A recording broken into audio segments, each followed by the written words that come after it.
Hello, I'm Chris. This is Gross Models, and welcome to issue 7 of Marvel's Iron Man from Fanhome.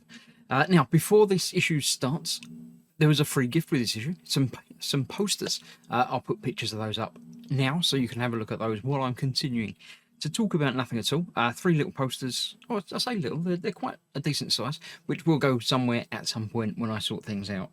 But for now, that's that. The other thing, they did send me the replacement head. So I have 2 heads now. Now, if you remember, the initial head that I got, the eyes weren't quite right. One of them was a lot dimmer than the other, and it just didn't look quite right. They have sent me a replacement, which I have built off camera, because it's exactly the same. And as you can see, the LEDs in that one work properly now. So this is now my hero head, which will go aside and be fitted to the model eventually. This is now a nice desk ornament, which as a complete issue is quite lovely, especially as the issue was cheap anyway. So yeah, that's quite nice, and that now sits at the back of my bench. You may well see it in other videos. Right, so let's get on with issue 7. We are, I don't know the comics. I'm aware of them. I've looked through a few of them, but I've not read them in depth. So I do intend to go back and read through the words on this, which I don't on generally the other artworks, but I do have quite an interest in this. It looks quite cool. So yes, we're talking about the enemy inside, demon in a bottle. I don't know. It's obviously a story from the history, which works okay. I like the colourful, vibrant. I mean, all the superheroes are colourful and vibrant, but it works especially well with Iron Man, I think. Right, in this issue we have not many parts. We've got 3 parts and 2 bags of screws. We've got BP and DM.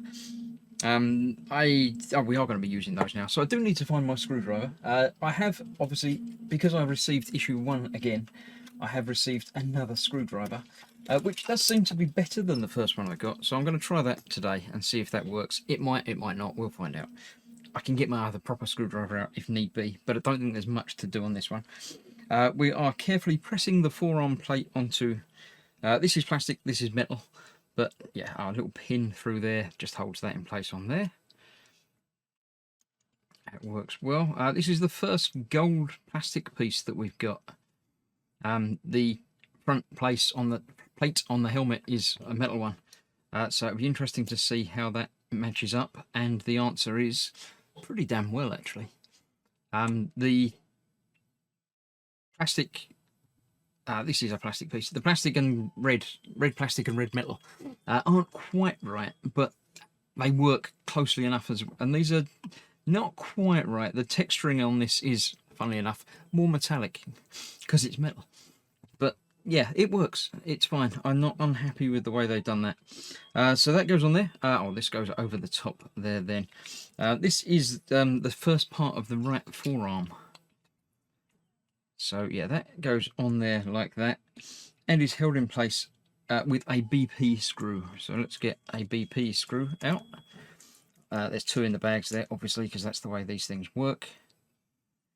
And that is being held in place through that hole there in the middle, which is going through into the plastic, hence it being a BP screw.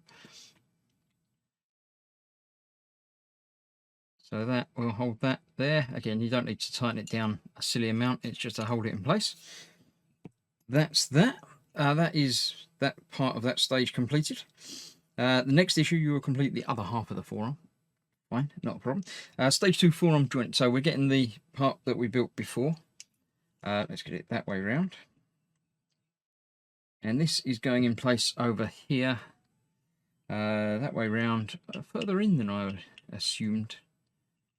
Like that. Right, there we go. Right.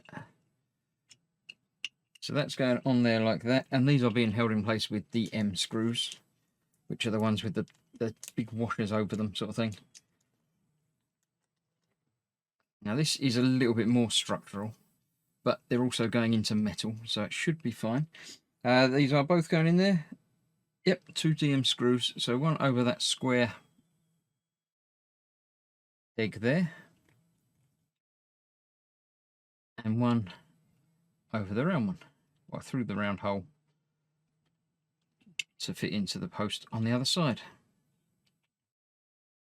As if I tighten one down a little bit and then go back and make sure they're all secure once you've put all of the screws in place on that part.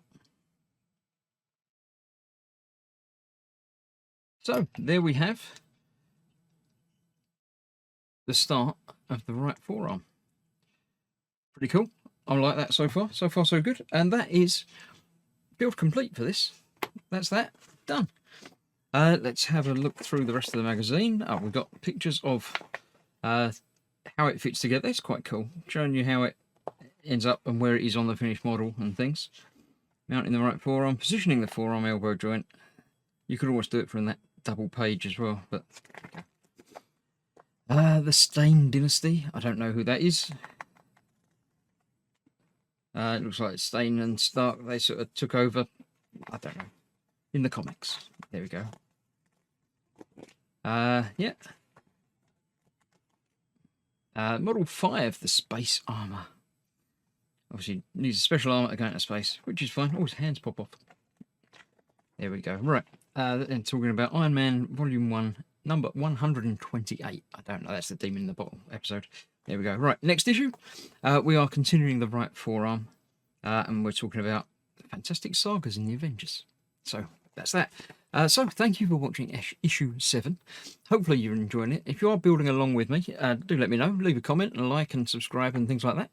And I shall see you very soon, hopefully tomorrow, for issue number 8. So thanks for watching. Bye bye for now.